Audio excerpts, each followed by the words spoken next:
नमस्कार, मैं हूं आपके साथ यशी शुक्ला और आप देख रहे हैं हमारा खास कार्यक्रम मंथन। कांग्रेस वर्किंग कमेटी की नई टीम का ऐलान कर दिया। खड़गे ने कमान संभालने के बाद अपनी सबसे अहम टीम CWC की तस्वीर को साफ कर दिया। इस टीम में ज्यादातर चेहरे पुराने ही हैं, लेकिन कुछ चेहरों को जगह देकर नयापन लाने की कोशिश की गई। पार्टी अध्यक्ष मल्लिकार्जुन खड़गे ने इस लिस्ट से बता दिया है कि पार्टी में सब कुछ ऑल इज वेल है। पहली नजर में CWC की लिस्ट देखकर समझ में आता है कि लिस्ट बनाने को लेकर न सिर्फ भरपूर मंथन किया गया, बल्कि तमाम खेमों के बीच संतुलन बनाने की कोशिश भी की गई। इस कवायद में CWC अपने आप में जंबो टीम बन गई। हालांकि इस टीम में ज्यादातर चेहरे पुराने ही हैं, लेकिन कुछ नए चेहरों को जगह देकर नयापन लाने की कोशिश की गई। इसमें सबसे अहम नाम सचिन पायलट का है। राजस्थान में अशोक गहलोत और पायलट के बीच चल रही खींचतान को खत्म करने के लिए जो फॉर्मूला निकाला गया था, उसमें पायलट को केंद्र में लाना था। पायलट को CWC में जगह देकर कहीं ना कहीं उनकी नाराजगी को कम करने की कोशिश की गई और इसमें खड़गे आखिरकार राजस्थान में गतिरोध को खत्म करने में कामयाब रहे। खड़गे ने सचिन पायलट को CWC में शामिल कर राजस्थान में ऑल गुड का संदेश दे दिया। राजस्थान में अगले कुछ महीने बाद विधानसभा चुनाव है और पायलट का कद बढ़ाकर खड़गे ने संदेश देने की कोशिश की। दो संदेश। पहला कि राजस्थान की राजनीति में अहम भूमिका और मुख्यमंत्री का पद न दिए जाने के बावजूद पार्टी को सचिन पायलट की परवाह है। वहीं दूसरा, इससे राजस्थान में होने वाले विधानसभा चुनाव से पहले अशोक गहलोत के ऊपर से दबाव भी कम होगा। पार्टी की कोशिश है कि चुनावी राज्यों में शानदार वापसी की जाए और चुनावी विश्लेषकों को चौंका दिया जाए। पिछले कई हफ्तों और महीनों से खड़गे राजस्थान में टकराव खत्म करने और शांति स्थापित करने से जूझ रहे थे। अशोक गहलोत अपने धुर विरोधी पायलट को प्रदेश अध्यक्ष या उप मुख्यमंत्री बनाए जाने के लिए कतई तैयार नहीं थे। वहीं खड़गे की योजना में सचिन को एक ऐसी संपत्ति के रूप में देखा जा रहा है जिसकी बाहें राजस्थान से बाहर तक फैली हैं। सचिन राजस्थान में एक बड़ी भूमिका चाहते थे। ऐसे में खड़गे लगभग एक अभिभावक की तरह आगे आए और पायलट से राजस्थान के बाहर एक भूमिका पर विचार करने का आग्रह किया। CWC लिस्ट के जरिए कांग्रेस ने G23 फैक्टर को भी सफलतापूर्वक दफन कर दिया है।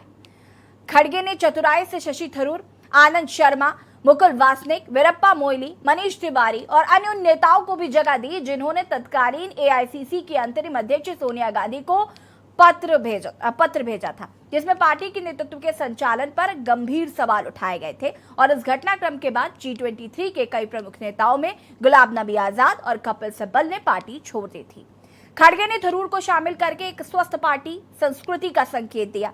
थरूर का नाम शामिल कर एक संदेश देने की कोशिश की गई कि पार्टी में असहमति को दबाया नहीं जा सकता। हालांकि कुछ राजनीतिक विशेषज्ञों का मानना है कि कांग्रेस ने अपने संकल्प और प्रस्तावों को पीछे छोड़ा है। उनका ऐसा मानना है कि पिछले साल उदयपुर में हुए कांग्रेस के चिंतन शिविर में संगठन को लेकर प्रस्ताव पास किया गया था। और आपको बता दें कि मल्लिकार्जुन खड़गे ने जो संतुलन बिठाने की कोशिश की है, ये फॉर्मूला कितना हिट होगा, ये देखना होगा।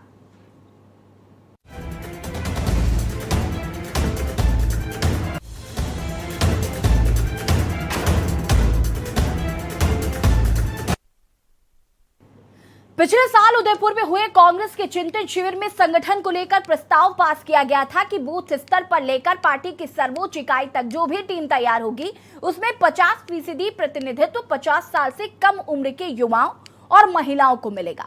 इसके अलावा टीम ने दलित, ट्राइबल, OBC और अल्पसंख्यकों को भी मौके दिए जाएंगे। चर्चा ये भी थी कि एक पद पर काम कर चुके नेता को 5 साल का कूलिंग पीरियड बिताना होगा, तभी उसे जिम्मेदारी मिलेगी। उदयपुर के इस प्रस्ताव पर इस साल कांग्रेस के संकल्प शिविर में एक बार फिर सहमति की मोहर लगी, लेकिन लंबे इंतजार के बाद जब मल्लिकार्जुन खड़गे की टीम सामने आई तो वो पार्टी के अपने ही संकल्प और प्रस्ताव पीछे छोड़ती नजर आई।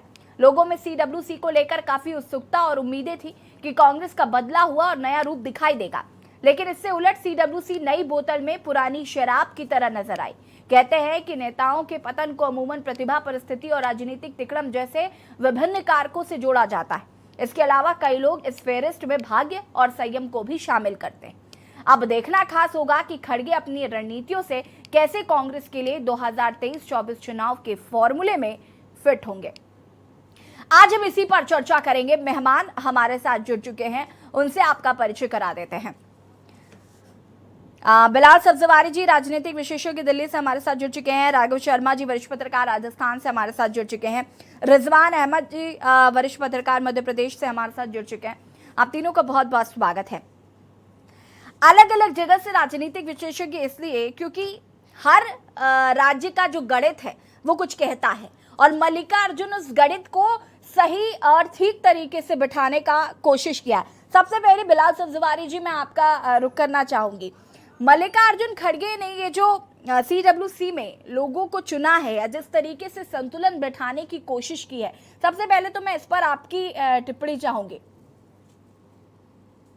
देखिए, कांग्रेस कार्यकारिणी सर्वोच्च नीति निर्धारक इकाई है, जिसे आप कांग्रेस वर्किंग कमेटी भी बोलते हैं।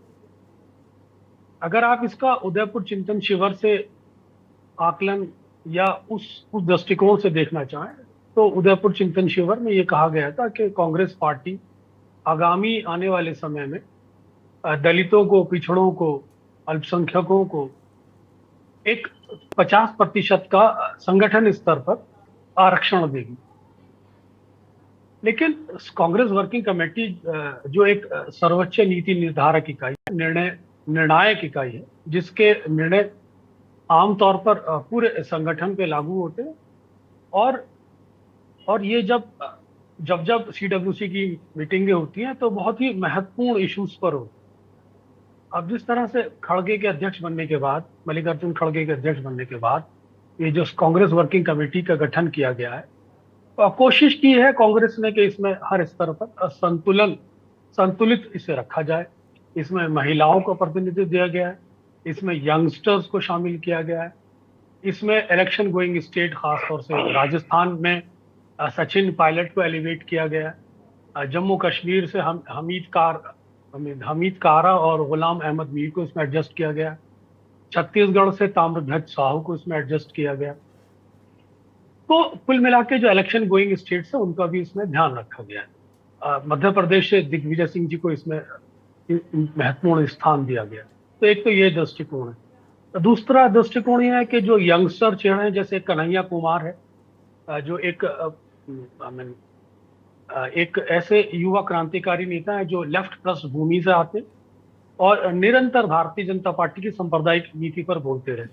उनको भी कांग्रेस वर्किंग कमेटी में स्पेशल इनवाइटी के रूप में स्थापित किया गया। वहीं अलका लांबा महिला चेहरों के रूप में आप देखें, उनको भी इसमें एक महत्वपूर्ण स्थान दिया गया। सुप्रिया श्रीनेट जो एक अच्छी प्रवक्ता है कांग्रेस पार्टी की, उनको भी इसमें एक इम्पोर्टेंट स्थान दिया गया। और वही आप देख रहेंगे कि गुरदीप सप्पल साहब जो एक माइनॉरिटीज सिख कम्युनिटी से आते हैं और कांग्रेस के एक स्ट्रैटेजिस्ट माने जाते हैं, बड़े सम्मानित और बुद्धिजीवी नेता हैं, वो भी यंगस्टर के अंदर कांग्रेस वर्किंग कमेटी में अपना स्थान बनाने में कामयाब रहे हैं। यूं तो इसके अंदर काफी पुराने और नए चेहरों का कॉम्बिनेशन है। अगर आप अल्पसंख्यकों की बात करें तो तारिक अनवर जैसे कद्दावर नेता, सलमान खुर्शीद जैसे कद्दावर नेता इसमें शामिल है। और साउथ से, कर्नाटक से जो नासिर हुसैन साहब है, राज्यसभा के सदस्य हैं, उनको भी वो भी अपना CWC में स्थान प्राप्त करने में कामयाब रहे। ये बताता है कि कांग्रेस ने एक संतुलन साधने की कोशिश की है। जहां तक दलित चेहरों का सवाल है तो कांग्रेस अध्यक्ष खुद दलित परिप्रेक्ष्य से हैं। कुमारी शैलजा हैं, मीरा कुमार बिहार से प्रतिनिधित्व रखती हैं, और आपका और कई महत्वपूर्ण इसमें चेहरे, चिन्नी जो मुख्यमंत्री पंजाब के रहे, वो भी इसमें स्थान प्राप्त करने में कामयाब रहे। तो प्रथम टिप्पणी में तो कुल मिलाकर कांग्रेस ने एक स्ट्रैटेजिकली अपने आप को संतुलित दिशा में ले जाने की कोशिश की है। इस वर्किंग कमेटी के माध्यम से एक संदेश देने की कोशिश की है कि उसने सभी वर्गों का ख्याल रखा है, सीनियर्स लोगों को भी एडजस्ट किया है। G23 के जो लोग, जिसमें आनंद शर्मा है, वीरप्पा मोइली हैं, मनीष तिवारी हैं और खासतौर से शशि थरूर हैं, वो भी इसमें अपना एडजस्ट कराने में अपने आप को कामयाब रहे। तो कुल मिलाकर कांग्रेस की रणनीति यही है कि सबको साथ लेके चलो, चुनाव करीब हैं, ऐसा कोई स्पेस मत दो ताकि हमारे खिलाफ रेजेंटमेंट डेवलप हो। तो कुल मिला के कॉम्प्रिहेंसिव एक संतुलित स्थापित करने की कोशिश की है कोशिश ये की है कि सबको सम्मिलित करके नाराजगी को दूर किया जाए। ठीक है बलाल सब्जवारी जी, मैं वापस आऊंगी आपके पास, और लोगों का भी रुख कर लेते हैं। हमारे साथ यहाँ पर राघव शर्मा जी जुड़े हुए हैं, जो कि राजस्थान से वरिष्ठ पत्रकार हैं। राघव जी, अगर हम बात करें राजस्थान की, तो सचिन पायलट समेत 7 लोग हैं जिन्हें राजस्थान से चुना गया है, और राजस्थान में चुनाव भी होने हैं। ये कहीं ना कहीं मल्लिकार्जुन खड़गे की चतुराई भी मानी जा रही कि उन्होंने अगर हम देखें इसे हर एक एंगल से, तो जो लोग जहां जहां से भी नाराज थे, एक संतुलन बिठाने की कोशिश की गई। लेकिन राजस्थान का जो राजनीतिक समीकरण है वो क्या इसके चलते बदलेगा? क्योंकि ऐसा कहा जा रहा है कि सचिन पायलट की नाराजगी दूर करने के लिए उन्हें इस लिस्ट में शामिल किया गया है। लेकिन क्या इतने भर से सचिन पायलट की नाराजगी दूर हो जाएगी? क्योंकि उनको तो काफी समझाया भी गया, लेकिन वो समझाने से भी नहीं समझ रहे थे। जी बिल्कुल, मैं आपको बताना चाहूंगा सबसे पहले तो राजस्थान चूंकि इस चुनावी वर्ष है और यहाँ से CWC के अंदर जो है 7 लोगों को मेंबर बनाया गया है, जिसके अंदर हम बात करें सचिन पायलट, पूर्व सांसद जितेंद्र सिंह, जल संसाधन मंत्री महेंद्र सिंह मालवीय, अभिषेक मनु सिंघवी को शामिल किया गया। हरीश चौधरी चूंकि पंजाब के प्रभारी हैं तो उसके तौर पर उन्हें CWC में शामिल किया गया। रही बात सचिन पायलट को मनाने की, तो पहले भी जो दिल्ली के अंदर मीटिंग हुई थी, मल्लिकार्जुन खड़गे की अध्यक्षता में जो मीटिंग हुई थी, उसमें इस फॉर्मूले पे जरूर विचार किया गया था कि आने वाले समय में जो खींचतान चल रही है राजस्थान में अशोक गहलोत और सचिन पायलट के बीच और उनके समर्थकों के बीच, इस पूरे मामले को लेकर जो खींचतान चल रही है उस पे कहीं ना कहीं जो है विराम लगाने की कोशिश की जाएगी और विराम लगाया भी जाएगा। पूरी तरह से इस बात पे सहमति बनी हुई थी, लेकिन काफी लंबे समय से इस बात को लेके सिर्फ अटकलें ही चल रही थी, किसी तरह का कोई निर्णय नहीं आ रहा था। अब जबकि 3 साल बाद, यानी कल रविवार को पूरे 3 साल हो गए, 3 साल के बाद सचिन पायलट वापस से कांग्रेस में किसी संगठनात्मक पद के ऊपर जो है आ चुके हैं। CWC मेंबर में उनकी जो है ताजपोशी हो गई है, उन्हें मनोनीत कर दिया गया, CWC मेंबर उन्हें बनाया गया है। तो हालांकि एक तरह से डैमेज कंट्रोल की व्यवस्था जो है कांग्रेस पार्टी की तरफ से की गई है, कांग्रेस के आला कमान की तरफ से की गई है, लेकिन डैमेज कंट्रोल सिर्फ CWC मेंबर बनाने से नहीं हो जाएगा। हालांकि CWC मेंबर बनाने से जो सचिन पायलट ने भी ट्वीट किया था कि जो कांग्रेस की जितनी रीति नीति है उसके अकॉर्डिंग कार्य करूंगा, और जो सोनिया गांधी है, राहुल गांधी हैं, खड़गे हैं, उन सभी का धन्यवाद भी उन्होंने ज्ञापित किया था। सारी बातें हुई थी, समर्थक भी जो है काफी खुश हुए थे, लेकिन ये खुशी एक बहुत कम, जिसको हम कह सकते हैं, माप सकते हैं, हालांकि इसको शुरुआत भी बोल सकते हैं कि सचिन पायलट के जो है अच्छे दिन हम कह सकते हैं कि आने शुरू हो गए, सचिन पायलट को आगे जो है लेके आने लग गए हैं। लेकिन काफी इसके अंदर अभी जद्दोजहद बाकी है, क्योंकि इस पिछले जो समय है मैं लगातार देख रहा हूं, लगातार ऑब्जर्व कर रहा हूं, लगातार हमारी बातें भी होती है, कांग्रेस नेताओं से भी होती है, उनके समर्थकों से भी होती है, कि जब सचिन पायलट ने अपना पूरा जोर लगा दिया, सचिन पायलट ने बार बार अपना विद्रोह, अपनी बातें आगे आलाकमान के सामने रखनी चाहिए, अपनी बातें उन्होंने रखी भी काफी तरह से, और आगे से उन्हें यह भी कहा गया कि उनको जल्दी जो है निपटारा किया जाएगा सब बातों का, चाहे कांग्रेस की भारत जोड़ो यात्रा हो। उस समय भी ये लग रहा था कि अब जल्दी से निपटारा होगा, काफी बातें होंगी, लेकिन अशोक गहलोत ने जो अपनी नई नई योजनाएं यहाँ पे चलाई, जो चुनावी रेवड़ियां भी हम जैसे बोल सकते हैं, चाहे OPS स्कीम हो, चाहे सिलेंडर की स्कीम हो, उनका इतना प्रचार किया कि उन सबके बीच में ये सारा विरोध जो है दबसा गया, और एक तरह से लग गया कि सचिन पायलट जो है वो टूट चुके हैं, अपनी बातों से परेशान हो चुके हैं, कोई निर्णय नहीं ले रही आलाकमान, उससे भी परेशान हो चुके हैं। सचिन पायलट ने मौन सत्याग्रह भी किया, अजमेर तक यात्रा भी निकाली काम के, लेकिन ऑल इन वेन उस समय लगा।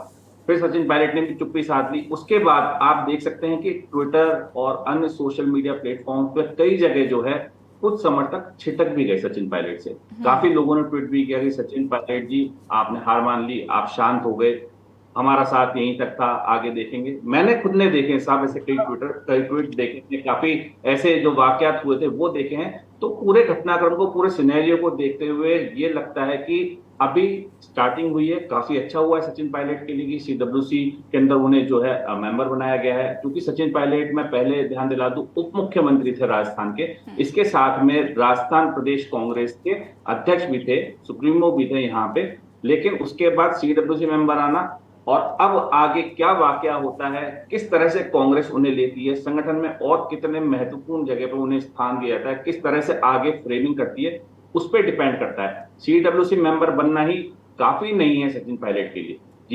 जी, मैं वापस आऊंगी राघव जी आपके पास। हमारे साथ यहाँ पर रिजवान अहमद जी भी जुड़े हुए हैं, वरिष्ठ पत्रकार हैं मध्य प्रदेश से। रिजवान जी, मैं आपसे ये राजनीतिक विश्लेषण समझने की कोशिश करूंगी, क्या आपने किया है। जिस तरीके से मध्य प्रदेश में भी देखिए चुनाव होने हैं, यहाँ पर मल्लिकार्जुन खड़गे का जो गणित है, क्या लगता है आपके हिसाब से वो ठीक बैठेगा? देखिए, मध्य प्रदेश से दिग्विजय सिंह बहुत वरिष्ठ नेता हैं और उसके अलावा कपिलेश्वर पटेल, इन्हें स्थान मिला है। और कमलनाथ वर्षों तक रणनीति में शामिल रहे हैं केंद्र, लेकिन इस बार CWC में वो नहीं। जाहिर है वो मध्य प्रदेश में बहुत सक्रिय हैं, मध्य प्रदेश कांग्रेस के अध्यक्ष हैं। मध्य प्रदेश का चुनाव तकरीबन उन्हीं के नेतृत्व में हो रहा है सारी तरह की। लेकिन मध्य प्रदेश से दिग्विजय सिंह को लेना, जो उनका हाईकमान से गांधी परिवार से बहुत गहरे रिश्ते हैं वो, और मल्लिकार्जुन खड़गे से भी अच्छे वो जाहिर करता है कि उन्हें स्थान मिला है। अनम्यूट कीजिएगा रिजवान जी, आपकी आवाज नहीं आ पा रही है। रिजवान जी अनम्यूट कीजिएगा, आपकी आवाज नहीं आ पा रही है।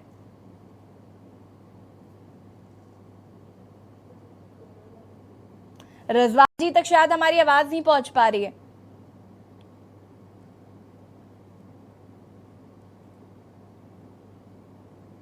आपको आवाज? जी, रिजवान जी कंटिन्यू करिए प्लीज। जी, वो उस जगह से आते हैं, सीधी से आते हैं कमलेश्वर, जहां से अर्जुन सिंह का जो गृह जिला है, उनके बेटे अजय सिंह राहुल नेता प्रतिपक्ष रहे हैं, वो वहां से बड़े कद्दावर नेता है। अब कमलेश्वर पटेल भी एक नेता वहां है, इसलिए कि कमलेश्वर पटेल खुद विधायक हैं और कमलनाथ सरकार में वो उनके मंत्रिमंडल में मंत्री थे, पंचायत मंत्री थे और ग्रामीण पंचायत ग्रामीण विकास मंत्री, कुर्मी नेता हैं। तो जो संतुलन बैठाने की कोशिश की गई है, एक वरिष्ठ नेता, क्षत्रिय नेता और दूसरे कमलेश्वर पटेल जो ओबीसी नेता है, तो संतुलन बैठाने की मध्य प्रदेश में कोशिश की गई। और अगर पूरे देश में CWC को देखा जाए तो जैसा कि सब्जवारी जी कह रहे थे, अल्पसंख्यकों को स्थान मिला है, SC को स्थान मिला है, OBC को स्थान मिला है, SC को भी स्थान मिला है, छत्तीसगढ़ से भी स्थान मिला है SC। तो इस तरह से CWC एक संतुलन बनाने की कोशिश की गई है। और वो असंतोष भी जो सचिन पायलट का असंतोष हो या वो जो G23, उनमें से ज्यादातर लोगों को उसमें स्थान मिला है। और खड़गे की ये नई टीम है, बहुत दिनों बाद कोई ऐसे अध्यक्ष बने हैं जो गांधी नेहरू परिवार से नहीं है और वयोवृद्ध नेता है, दलित नेता है, और उन्होंने अपनी टीम बनाई है, CWC की जो टीम बनाई। उसके अलावा कुछ जनरल सेक्रेटरी भी उन्होंने घोषित किए हैं, जैसे कन्हैया कुमार का जिक्र हो रहा है, कमलेश्वर पटेल को भी जनरल सेक्रेटरी बनाया गया है। इस तरह से युवाओं को ही मौका दिया गया है और खड़गे खुद बहुत वरिष्ठ नेता हैं, दिग्विजय सिंह जैसे उसमें वरिष्ठ नेता हैं और कई अन्य वरिष्ठ नेता हैं उसमें, सोनिया गांधी भी उसमें। तो युवाओं और बुजुर्गों का एक संतुलन बनाने की कोशिश की गई है। अलका लामा के बारे में बहुत बीच में काफी चर्चा हो रही थी, उनके एक बयान को लेकर, जो उन्होंने एक बयान दे दिया था आम आदमी पार्टी से, उसको लेकर ये चर्चा हो रही थी कि उन्हें उनकी जिम्मेदारियों से अलग किया जा सकता है। लेकिन चर्चा अखबारों मीडिया में ये सब चीजें चलती रही, लगातार ये प्रयास लगाए जाते रहे, सूत्रों के हवाले से उल्लेख किया जाता रहा। लेकिन इस बीच में अलका लामा को भी काफी महत्वपूर्ण जिम्मेदारी दी, वो भी चर्चा का विषय। अभिषेक झा जी भी हमारे साथ जुड़ चुके हैं, वरिष्ठ पत्रकार हैं छत्तीसगढ़ से। बहुत बहुत स्वागत है अभिषेक जी आपका भी। छत्तीसगढ़ का अगर हम राजनीतिक समीकरण समझने की कोशिश करें तो मल्लिकार्जुन खड़गे ने किस तरीके से यहाँ पर अपने फॉर्मूले को फिट करने के लिए और आगे चुनाव में हिट करने के लिए क्या मंत्रा दिया है या किस तरीके का उनका ये थ्योरी रहा होगा?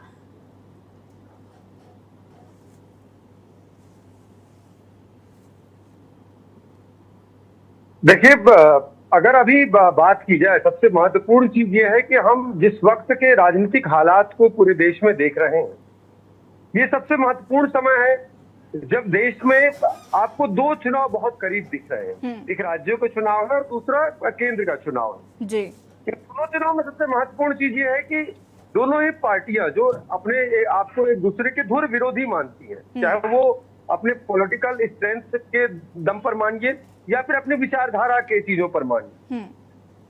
आज अगर मुख्य मुकाबला इन खास तौर पर जिन 3 राज्यों की बात हो रही है, जिसमें छत्तीसगढ़ महत्वपूर्ण है, मध्य प्रदेश है, राजस्थान है, तेलंगाना भी है और एक अन्य राज्य, खड़गे की टीम का सबसे बड़ा फार्मूला कि अगर हम बहुत दिनों से सोच रहे थे कि क्या गांधी परिवार ने 2004 में मनमोहन सिंह को ठीक आगे नहीं करके कोई गलती की थी, शायद हमें लगता है कांग्रेस इस वक्त मल्लिकार्जुन खड़गे के माध्यम से एक ऐसी टीम का निर्माण कर रही है जहां पर वो अपने बड़े नेताओं, खासतौर पर जिन्हों पूर्ववर्ती रूप से अपने राष्ट्रीय अध्यक्ष या कहे पार्टी की महासचिव प्रियंका और राहुल से अलग मल्लिकार्जुन खड़गे को एक स्वतंत्र भूमिका देने की कोशिश कर रहे हैं।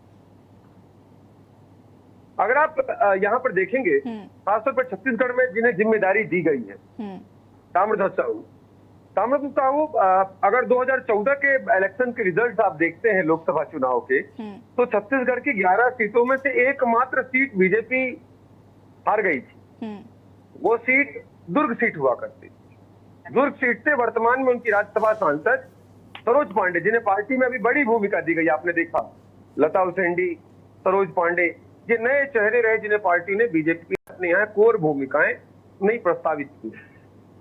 तो इस लिहाज से मैं देखना चाहिए कांग्रेस भी उसी स्ट्रेटजी के तहत काम कर रही है। ताम्रध्वज साहू को एक बड़ी जिम्मेदारी दी है ताकि साहू वोट बैंक सधा रहे। भूपेश बघेल लगातार अपने वोट बैंक के सिरे उनके लिए सामने में रहे। उप मुख्यमंत्री बनाकर उन्होंने टीएस सिंहदेव को साधने की कोशिश की है।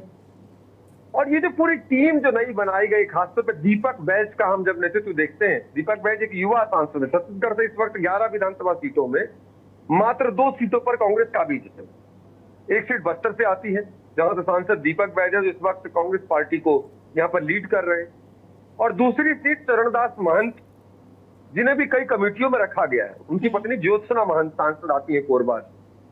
तो कांग्रेस ने अपने लीडिंग स्ट्रक्चर के लिए बहुत कुछ काम किया है, और जिस लिहाज से वो सोच रही है कि उसे शायद अपने जिस प्रभुत्व का मौका उसे 2018 में यहाँ पर मिला, हालांकि वो पिछले कई मुद्दों को लेकर यहाँ पर आई थी जिन मुद्दों पर वो पिछड़ी है, ये आगे बहस का मुद्दा हो सकता है। जैसे जैसे यहाँ पर चुनाव करीब आते जाएंगे, झीरम घाटी, पुराने मुख्यमंत्री सचिवालय के नान घोटालों का जिक्र, अभिषेक के पनामा पेपर लीक घोटालों का जिक्र, तो दोनों ही पार्टियां कहीं ना कहीं छत्तीसगढ़ में अभी तक जिन घोटालों का जिक्र आप सुन नहीं रहे हैं, लेकिन टीएस सिंहदेव को जिम्मेदारी नहीं देना, क्या ये इसको हम किस तरीके से देखें? अभिषेक जी, मैं इसका जवाब आपसे लूंगी। और मंथन में आज हम बात कर रहे हैं सीडब्ल्यूसी की जो लिस्ट जारी की गई है। कांग्रेस ने पिछले साल उदयपुर संकल्प पत्र में इस बात का संकल्प व्यक्त किया था कि पार्टी फोरम में युवाओं को प्राथमिकता दी जाएगी। इसे 50 अंडर 50 का फॉर्मूला बताया गया था। इसका मतलब यह था कि पार्टी के सभी फोरम पर आधी सीटें युवाओं को दी जाएंगी, यानी वो जो 50 साल से कम उम्र के हैं। और रविवार को कांग्रेस अध्यक्ष मल्लिकार्जुन खड़गे ने कांग्रेस वर्किंग कमेटी के सदस्यों के नामों की घोषणा की और यहां पर उस फॉर्मूले की धज्जियां उड़ गई। सीडब्ल्यूसी पार्टी की सर्वोच्च निर्णायक इकाई है। खड़गे ने जिस तरह से अपनी टीम की घोषणा की, उसमें 39 में से मात्र 3 सदस्य ऐसे हैं जो 50 साल से कम उम्र के हैं। ये हैं सचिन पायलट, कमलेश्वर पटेल और गौरव गोगोई और कन्हैया कुमार। 4 राजनीतिक विशेषज्ञ मानते हैं कि कांग्रेस ने अपनी ही संकल्प को ताक पर रखा है। उनके अनुसार ऐसा लगता है कि पार्टी सुधार के बजाय सभी को खुश करने के चक्कर में लगी हुई है। चर्चा हम इसी पर कर रहे हैं। मेहमान लगातार हमारे साथ बने हुए हैं। मेरा प्रश्न अभिषेक जी आपसे था कि टीएस सिंहदेव को जिम्मेदारी नहीं देना, ये किस ओर इशारा करता है? क्योंकि टीएस सिंहदेव को तो वादा भी किया गया था कि 2.5 साल का मुख्यमंत्री कार्यकाल होगा। नाराज तो वो भी है काफी पार्टी से। अभिषेक जी अनम्यूट कीजिएगा। हाँ जी, अनम्यूट करने के बाद देखिए, छत्तीसगढ़ की जो परिस्थितियां हैं वो खासतौर पर हम जिन राज्यों में चुनाव को बहुत लंबे समय से देखते आ रहे हैं उससे बेहद पृथक है। और मैं इस चर्चा में बहुत ज्यादा उस विषय पर जिक्र नहीं करूंगा, लेकिन थोड़ा बहुत बता देता हूं आपको। देखिए, छत्तीसगढ़ जो है वो मूल रूप से 3 पार्ट में बटा हुआ एक स्टेट है, जहां पर आपको सरगुजा जब आप जाते हैं, जहां पर ये 12 सीटों का जिक्र मिलता है और टीएस सिंहदेव के प्रभुत्व का एक इलाका मिलता है आपको, ये basically Jharkhand, UP, MP touching area है, जो ऊपर से थोड़ा सा उड़ीसा से टच करता है। इस इलाके के जो आबो हवा है, जो सांस्कृतिक विविधताएं हैं, या आदिवासियों का भी जो रहन सहन है, वहां पर बेसिकली कम्युनिटी चीजें भी हैं। आपको पता है कि एशिया का सबसे बड़ा चर्च कुनकुरी में है, जसपुर, जहां अभी इन दिनों बीजेपी ने एक टिकट बांटा, प्रबोध मिंज को उन्होंने लुंड्रा विधानसभा से टिकट दिया। वहां से आदिवासी समाज से आवाज उठने लगी कि भाई अल्पसंख्यक वर्ग को अगर आप पूरे ट्राइबल एरिया में आगे करने लगेंगे, खुद बीजेपी के अंदर की आवाज है, सोचिए, जो बीजेपी धर्मांतरण के इशू को आगे करती है, उसके अंदर की आवाज उठने लगती है कि आप इसको कैसे टिकट दे रहे हैं, पार्टी के अंदर का विद्रोह। तो सरगुजा एक अलग इलाका है, बस्तर एक अलग इलाका और छत्तीसगढ़ एक अलग इलाका है। देखिए, लेकिन चूंकि आपने आज जिक्र किया था, आपकी जो कार्यक्रम की मुद्दे की बात थी, मैं चूंकि देर से ज्वाइन किया, आपने अभी ब्रेक के बाद जब आपने बताया कि मल्लिकार्जुन खड़गे की इस टीम को सामंजस्य के तौर पर कैसे देखना चाहिए, या उनकी जयपुर वाली मीटिंग में जो उन्होंने जिक्र किया था 50-50 वाला फार्मूला, वहां से कहीं वो फेल तो नहीं हो गई। तो थोड़ा सा हमें इस वक्त के राजनीतिक हालात को देखना चाहिए। कहीं ना कहीं बीजेपी भी उन मुद्दों से किनारा कर रही है जिन्हें वो पहले 10 साल पहले अपना एजेंडा बनाती थी, चाहे 70+ वाली कैटेगरी हो। तो राजनीतिक पार्टियां अपने स्वभाव के आधार पर अपने आप में परिवर्तन कर रही हैं, और राजनीतिक पार्टियों का सिंपल एक एजेंडा है, कैसे चुनाव जीता जाए। चाहे उसके लिए आपको धार्मिक मुद्दों का एकीकरण करना पड़े, आर्थिक मुद्दों पर एकजुट होना पड़े, ईडी की गिरफ्त में आने से बचने के रास्ते खोजने पड़े। अगर हम कहीं पर एक दूसरे का सपोर्ट करते हैं, उदाहरण के लिए आपको बताऊं, छत्तीसगढ़ में विपक्ष में बैठी एक पार्टी है, जब छत्तीसगढ़ के पहले मुख्यमंत्री का जिक्र आता है, अजीत जोगी। अजीत जोगी के पुत्र अजीत जोगी मरने से पहले एक पार्टी की स्थापना करके गए थे अपने देहांत से पहले। उसका नाम था जनता कांग्रेस, जोगी कांग्रेस, JCJ।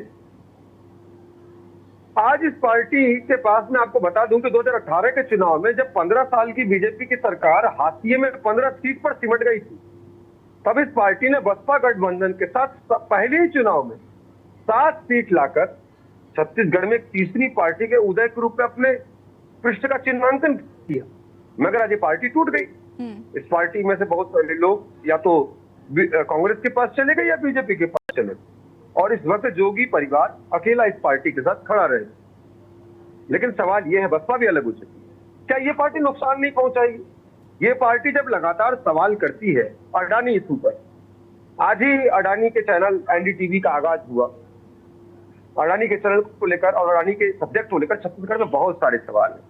देश में अडानी के नाम पर लोकसभा में जब राहुल गांधी इतना सारा सवाल उठाते हैं और उसके बाद तमाम इशूज को आप देखते हैं, तो अडानी का अगर असली मसला आपको समझना है तो आपको छत्तीसगढ़ आना पड़ेगा। जिस कोल ब्लॉक घोटाले का जिक्र आप 2013 में देखते हैं, एक मिनट उससे कंप्लीट कर लेंगे। जिस कोल, देखिए, अन्ना हजारे का आंदोलन, कोल ब्लॉक घोटाला, AG की रिपोर्ट, CAG की रिपोर्ट, आप फिर से 2023 में आप CAG की रिपोर्ट देख रहे हैं। इसी 2013 में ठीक इसी तरह के CAG की रिपोर्ट को आपने देखा था, जब CAG की रिपोर्ट में 2G स्पेक्ट्रम के घोटाले, कोल ब्लॉक्स के घोटाले, उन कोल ब्लॉक से घोटालों की जड़ें छत्तीसगढ़ से जुड़ती हैं। जी मैं बोलिए। ठीक है अभिषेक जी, मैं वापस आऊंगी आपके पास। मैं बिलाल सब्जवारी जी का रुख करना चाहूंगी। बिलाल जी, एक बात जो मुझे समझनी है और शायद जनता को भी समझनी होगी कि यूपी को ज्यादा इंपॉर्टेंस नहीं दी गई। क्या यूपी में काबिल लोग नहीं नजर आ रहे हैं मल्लिकार्जुन खड़गे को? क्या वजह रही कि यूपी के लोग नहीं हैं? देखिए, यूपी का जहां तक सवाल है, वहां इस वक्त Priyanka Gandhi general secretary incharge है, वो खुद CWC में सबसे बड़ा चेयर है पार्टी का। अब रहा सवाल, वहां आपने देखा होगा कि अजय राय एक नए अध्यक्ष दिए गए, और उत्तर प्रदेश में जो खास तौर से मौजूदा परिस्थितियां हैं, वहां ये देखने की जरूरत है कि आप वहां कांग्रेस पार्टी अलायंस में जा रही है, और उस अलायंस में जाने के लिए कांग्रेस पार्टी को अपने संगठन स्तर पर क्या बदलाव करने चाहिए, तो उस दृष्टिकोण से तो उन्होंने नया अध्यक्ष दे दिया। सीट शेयरिंग का मसला आएगा, तो सीट शेयरिंग में भी आपको मालूम है कि कांग्रेस पार्टी जिस तरह से उत्तर प्रदेश में काफी समय से कमजोर चल रही है, उस एतबार से भी कांग्रेस पार्टी का जिस क्षेत्रीय दल से भी अलायंस होगा, उसमें शेयरिंग जो होगा, जिसको बोलते हैं ना सीटों का अनुपात हाँ जी। या सीटों की संख्या, वो कम होगी। तो कुल मिला के ये कह सकते हैं कि उत्तर प्रदेश का पर इस ध्यान ना देने की वजह ये नहीं है कि उत्तर प्रदेश को एक तरह से नजरअंदाज किया जा रहा है, बल्कि ये है कि परिस्थितियों के अनुरूप जो जरूरत है उत्तर प्रदेश की, क्योंकि उत्तर प्रदेश अभी कांग्रेस पार्टी के दृष्टिकोण से उतना जंप नहीं दे पा रहा जितनी उसकी जरूरत थी। तो उसी दृष्टिकोण से उसका अनुपात भी कम हो गया है। लेकिन उत्तर प्रदेश की जो सही सबसे बड़ा मुख्य चेहरा है वो खुद प्रियंका गांधी है। तो ये कहना कि उत्तर प्रदेश को नजरअंदाज किया जा रहा है, ये मैं इससे सहमत नहीं हूं, क्योंकि अगर आप प्रमोद तिवारी की बात करें तो प्रमोद तिवारी भले ही इस वक्त CWC में नहीं एडजस्ट किए गए, लेकिन मोना तिवारी उनकी जो बेटी है उनको प्रॉपर कांग्रेस पार्टी संगठन स्तर पर रेस्पेक्ट दे रही है, इसमें दो राय नहीं। और लेजिस्लेटिव पार्टी का उनको का अध्यक्ष उनको बना रखा था। जी जी। साथ ही साथ मैं थोड़ा डिस्टर्बेंस कहीं से आ रहा है, पता नहीं, I don't know understand where. मैंने आपकी बात को आगे बढ़ाया थोड़ा सा, क्या अपनी जानकारियों को मैंने दुरुस्त किया, क्योंकि हम दोनों साथी है, एक जर्नलिस्ट ही है, तो हम चीजों को थोड़ा दुरुस्त करते हैं। मेरे पास जो जानकारियां हैं इस वक्त में जानकारी यह है कि यूपी से प्रियंका गांधी को काफी मजबूत किया गया।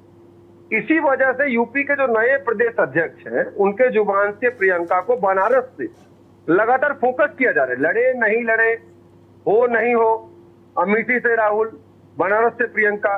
तो कांग्रेस जो हवा बनाने की कोशिश कर रही है उस लिहाज से वो यूपी को बहुत ही ऊपर लेकर चल रही है, भले ही संगठनात्मक ढांचों में, क्योंकि उसे वहां पर विधानसभा चुनाव नहीं लड़ना है। लोकसभा में वहां की जो मेजोरिटी पार्टी है, खासतौर पे समाजवादी पार्टी, उसके साथ चलना है उसके, क्योंकि अगर उसे इंडिया बचाना है तो इंडिया में समाजवादी पार्टी को एक बड़ा कैरेक्टर उसे देना हो। तो इस लिहाज से अगर देखा जाए, speak now please. Yes Bilal सब्जेवाली, if your intervention is completed, can I speak please? No.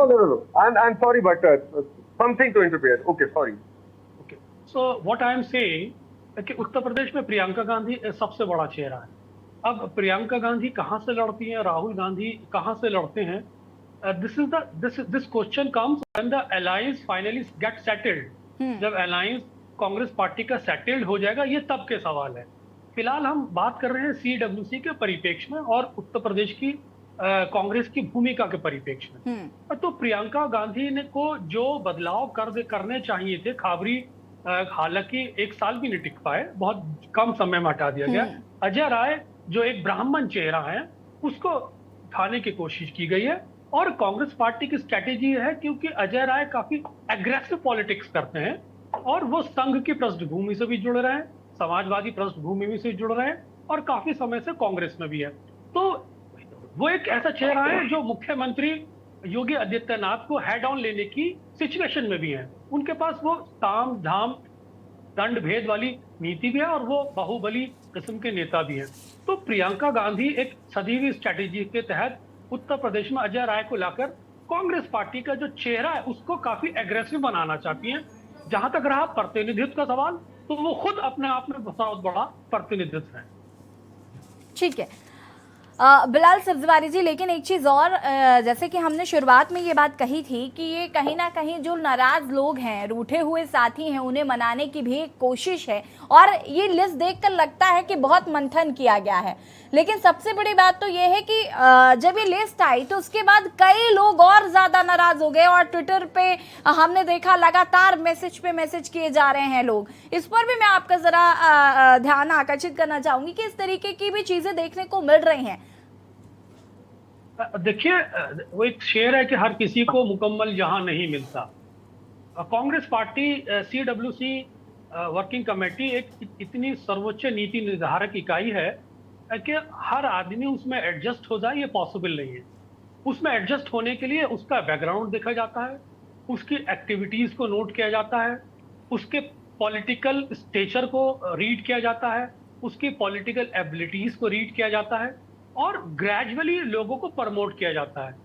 Congress working committee क्योंकि एक प्रोटोकॉल के पॉइंट ऑफ व्यू से बहुत बड़ा स्थान है कांग्रेस के अंदर।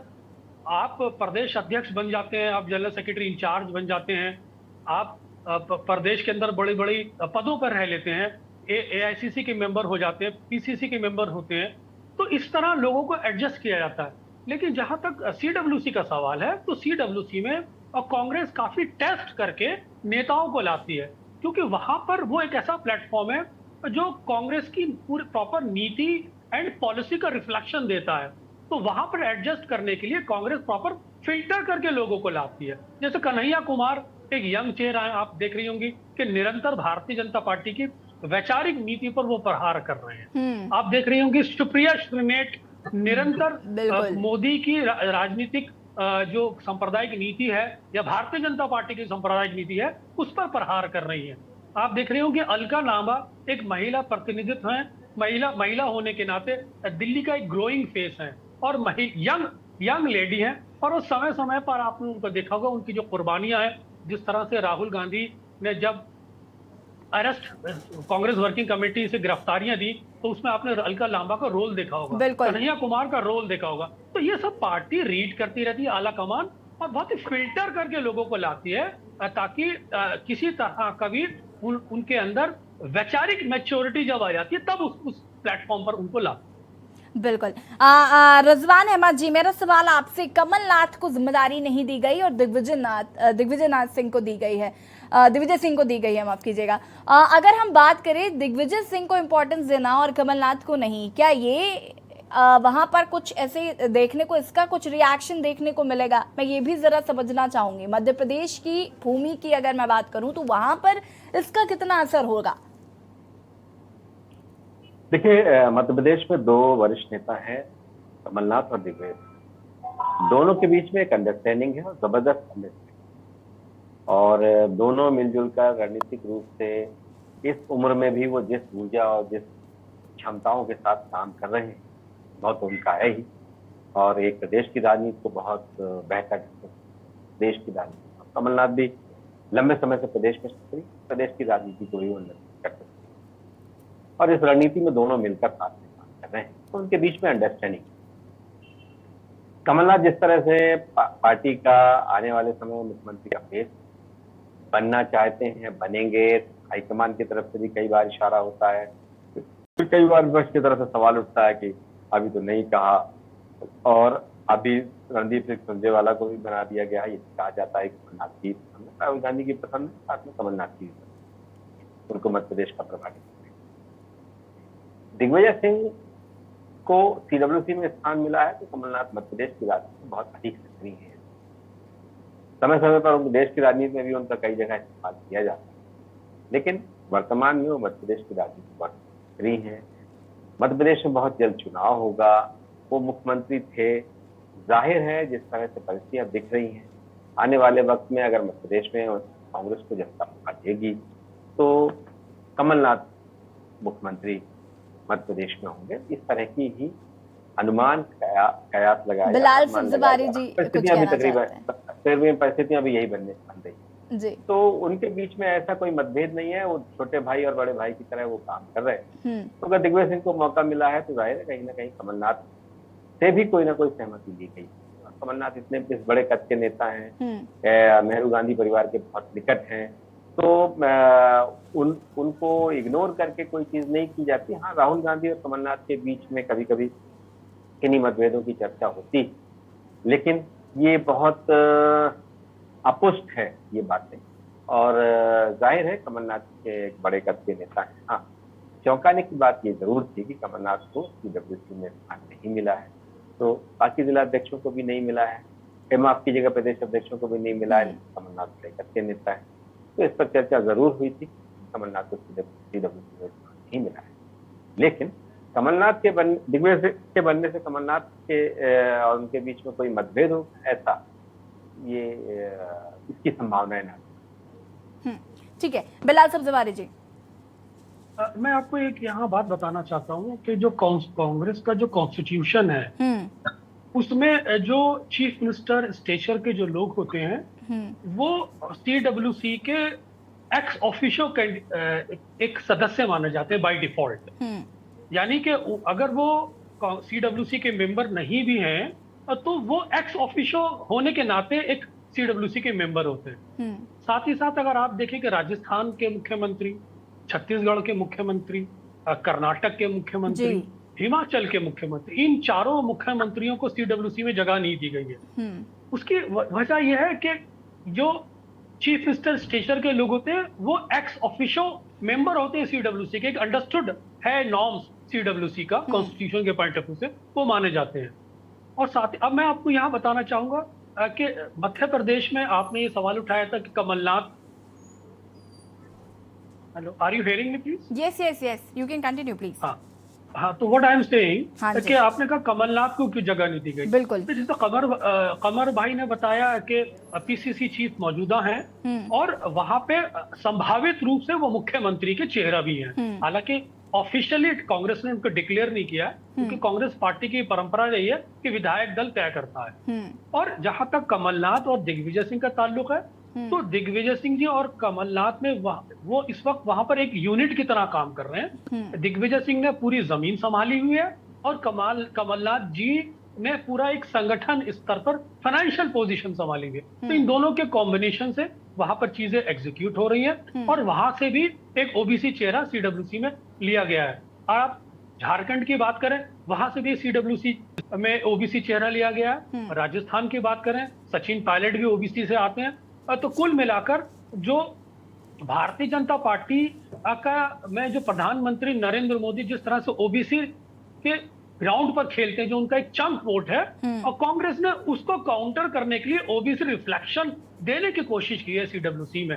हाँ, यहाँ एक और बात बताना चाहता हूँ कि एक्स चीफ मिनिस्टर आपके महाराष्ट्र में इलेक्शन गोइंग स्टेट है, अशोक चौहान, और पंजाब के चीफ मिनिस्टर चरणजीत सिंह चन्नी, इनको लेकर थोड़ा सा कंट्रोवर्सी है क्योंकि इन दोनों पर केसेस चल रहे हैं, सीबीआई ईडी के केसेस चल रहे हैं। तो एक दबी आवाज के अंदर संगठन में ये आवाज होती है कि इन जो लोग हैं इन पे केसेस चल रहे हैं, तो इनको क्यों ले लिया गया सीडब्ल्यूसी में। हालांकि ऐसी सीडब्ल्यूसी में जो लोग भी लिए जाते हैं वो साफ सुथरी छवि के लोग लिए जाते हैं जिन पे कोई केसेस नहीं चल रही है। लेकिन दूसरा धाड़ा ये मानता है कि केसेस चल रहे हैं, अभी अदालत से प्रूफ नहीं हुए, इसलिए इनको ले लिया।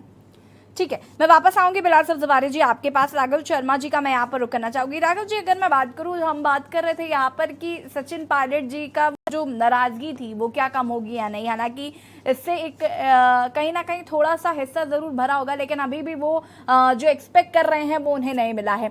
अगर हम बात करें तो क्या इस रणनीति से बीजेपी पर इसका कितना इम्पैक्ट पड़ेगा, मैं ये भी जानना चाहूंगी। क्योंकि एक तरफ इंडिया वर्सेस एनडीए और अब इस तरीके की रणनीति बनाकर जो मल्लिकार्जुन खड़गे सामने आए हैं, ये अपने आप में मुझे लगता है जो लिस्ट बनाई गई या जिस तरीके से डैमेज कंट्रोल करने की कोशिश की जा रही है, जो नाराज हैं उनकी नाराजगी दूर करने की कोशिश की जा रही है, तो इसका कितना असर बीजेपी पर पड़ने वाला है? देखिए, जहां तक भारतीय जनता पार्टी राजस्थान की हम बात करते हैं, तो भारतीय जनता पार्टी के पास राजस्थान कांग्रेस को लेके एकमात्र जो बड़ा मुद्दा था वो ये था कि अंतरकलह जो कांग्रेस के अंदर चल रही है उसको लेके वो इस मुद्दे पूरे को भुनाते हैं। लेकिन अब प्रेजेंट टाइम के अंदर हम देखें तो एक बहुत बड़ा मुद्दा भी भारतीय जनता पार्टी के पास नहीं है। आप कंटिन्यू करें, मैं एक बात और ऐड ऑन कर देना चाहती हूँ कि सबसे बड़ा प्रॉब्लम बीजेपी के पास चेहरे का है और इसको लेकर भी लगातार वो घेरा जा रहा है कि बीजेपी के पास चेहरा ही नहीं है। अब अपनी जी बिल्कुल, मैं यही बात होने वाला था, क्योंकि भारतीय जनता पार्टी के पास खुद के पास अब इतनी बड़ी समस्या इस समय आ गई है कि वो कांग्रेस के अंदर जो भी हरकतें हो रही है उसके पास अभी जवाब नहीं है। आज मैं बात करूं कि उदयपुर के अंदर भी जो मीटिंग चल रही थी वहां पे भी अशोक गहलोत ने राजेंद्र राठौड़ को भी कहा कि आप मेरी बात की और जवाब नहीं दे रहे हैं, मेरी बात सुन नहीं रहे हैं, मेरा स्पीच सुन नहीं रहे हैं। तो कांग्रेस जो है तल्ख टिप्पणियां भारतीय जनता पार्टी के ऊपर करने लग गई है। पहले ये था, आज से 2 साल पहले स्थितियां ये थी कि भारतीय जनता पार्टी एक ही मुद्दा लगातार उठाती थी कि कांग्रेस के अंदर जो है अंतरकलह इतनी बड़ी हुई है। लेकिन अब कांग्रेस ने जो है अपने पत्ते बिछाने शुरू कर दिए हैं।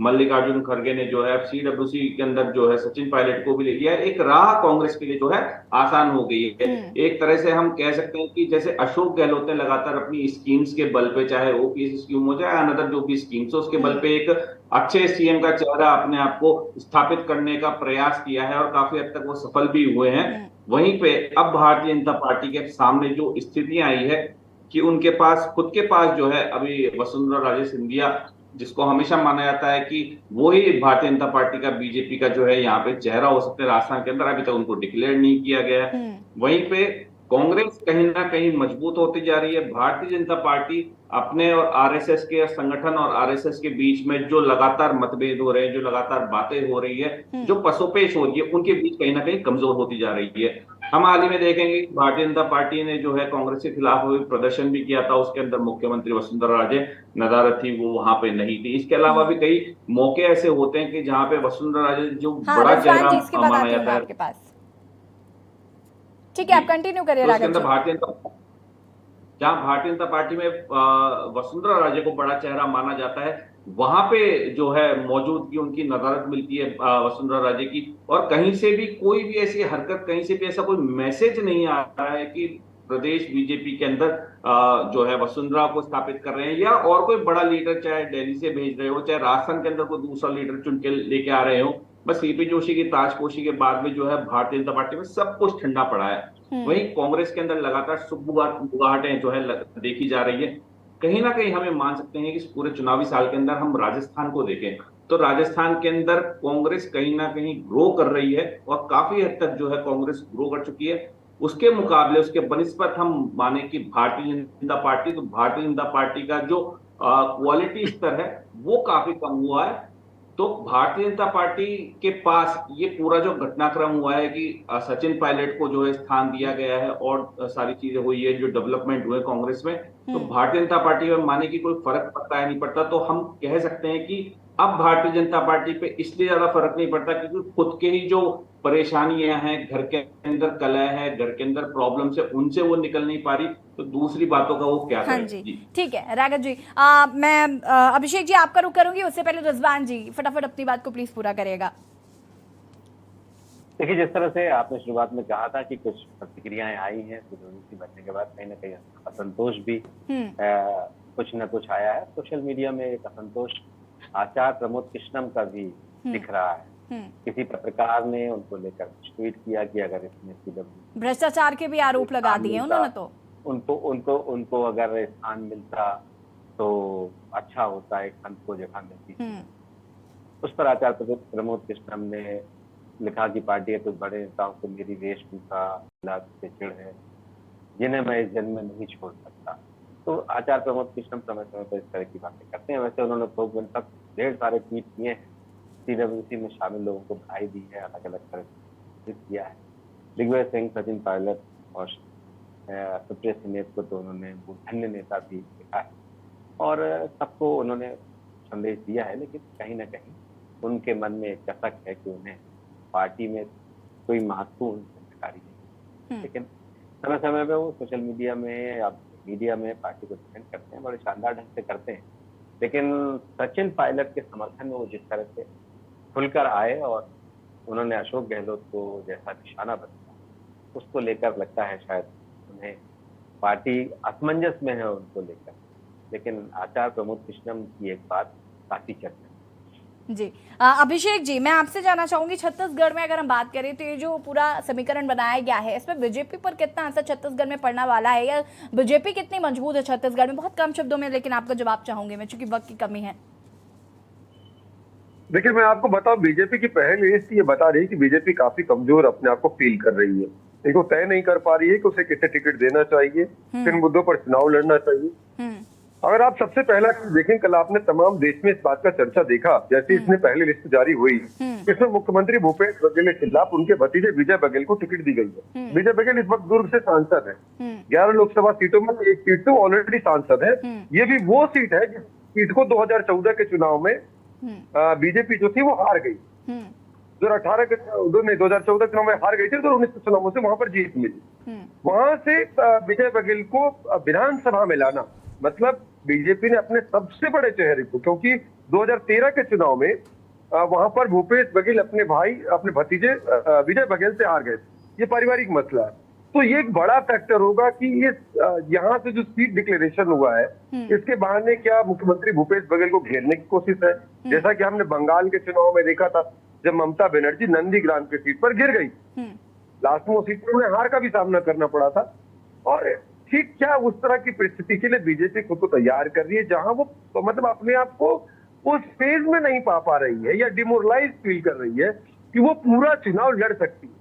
बीजेपी कहीं ना कहीं अभी भी जिन कदमों के साथ आगे बढ़ रही है उसमें ऐसा लग रहा है कि वो पूरे लड़ाई के बजाय 70-80% मन के साथ चुनावी मैदान की तैयारी कर रही है। बिल्कुल, देखिए कहीं ना कहीं ये चुनावी समीकरण जो है मल्लिकार्जुन खड़गे का ये समझना होगा। फिलहाल आप सभी का बहुत बहुत शुक्रिया चर्चा में शामिल होने के लिए और तमाम जानकारी हमारे दर्शकों तक पहुंचाने के लिए भी, क्योंकि आज हमने राजनीतिक विशेषज्ञों के साथ एक विश्लेषण करने की कोशिश की मंथन में कि आखिर मल्लिकार्जुन खड़गे ने जो CWC की लिस्ट जारी की और उसमें जो नाम आए हैं उनका क्या सियासी मायने हैं, साथ ही साथ चूंकि अलग अलग राज्यों में भी चुनाव होने हैं और लोकसभा चुनाव भी होने हैं, तो उनका क्या असर पड़ेगा इस लिस्ट के जरिए, क्योंकि डैमेज कंट्रोल करने की भी कोशिश की गई, जो नाराज हैं उन्हें मनाने की भी कोशिश की गई है। हालांकि जो नाराज हैं वो कितना माने हैं और कितने लोग इस लिस्ट की वजह से नाराज हुए हैं और उन्हें कैसे मनाया जाएगा ये भी देखना होगा। और मंथन में आज फिलहाल इतना ही। देखते रहिए के न्यूज़ इंडिया। नमस्कार।